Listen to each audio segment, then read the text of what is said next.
Joining me now is Billy Kember, who has had an I mean, this is an absolute corker, this story.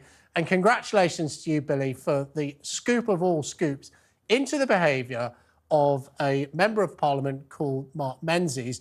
I mean, it's just a brilliant... I actually went out, because I read this online, I actually went out and bought the Times yesterday just so I could read this, hold it in my hands in hard copy. You're a senior investigative reporter at the Times. Tell us a little bit about this story and maybe how you got hold of it, if you can. Good afternoon. Yeah, so this is a story that I was working on for really 4 months, coming to fruition this week.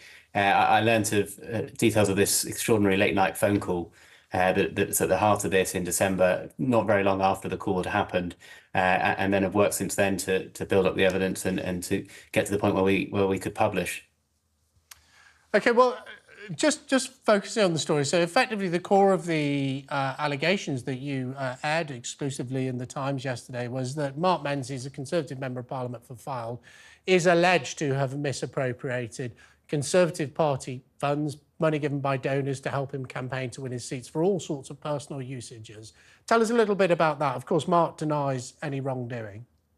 Yeah, so the central allegations really are that money that donors in his local constituency have given, as you say, for campaigning and for election expenses have instead been used by Mark for his personal expenses that we believe them to be medical expenses, medical bills that he used the money for. That's about £14,000. And then there was this extraordinary incident in December where he rang an elderly woman, his former campaign manager, and told her he'd fallen in with bad people, that he was in a flat in London and these people weren't letting him leave unless he met a demand for £5,000. He wanted that money to come from that same campaign fund. She refused to do it, but in the end, another local Tory, a staff member of Mark's, his office manager, cashed in her own ISA to provide the money, and she was then reimbursed from the campaign fund. Wow. Ultimately, I think £6,500. Let's look at a couple of the other allegations, which, you know, as a nation of dog lovers, people might find more interesting than that extraordinary one you've just unearthed. Tell us a little bit about him being questioned by the police about getting a dog drunk. Yeah, so this MP has something of a checkered past, really. As you say, in 2017, he was questioned by the police and these bizarre allegations that he deliberately got a friend's dog drunk by feeding the dog alcohol. It should be said that at the time, he said that those allegations were false and the police cleared him. But as you say, you know, an extraordinary thing to be accused of. And then, of course, in 2014, before that, his promising career as a ministerial aide and sent up the ladder in Westminster was curtailed by a story in the Sunday Mirror where a Brazilian male escort described how Mark had paid him for sex, had taken drugs and had asked him to procure drugs. And obviously you will have spoken to people on the ground in Fylde. Mark, I know, is quite well supported by his local association. I think they are very fond of him. He's represented them for 14 years. How are people locally reacting to this story, either as a member of the Conservative Party or just generally? What are people saying about him as their local MP?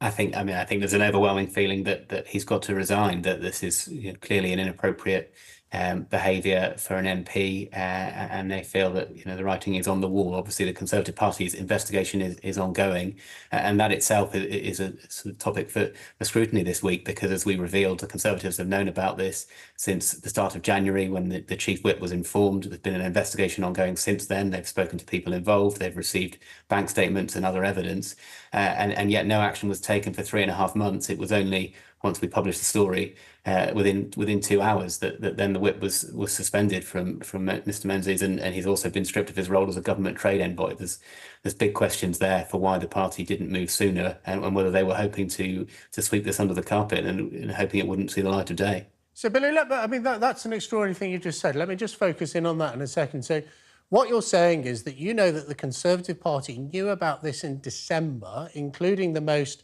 egregious... In January, start of January. In January, sorry, I do beg your pardon. Including the most egregious of these allegations, which have been questioned by Annalisa Dodds and Keir Starmer as potentially being criminal, although it is denied, and took no action. I mean, that's extraordinary. What have the Conservative Party told you why that is?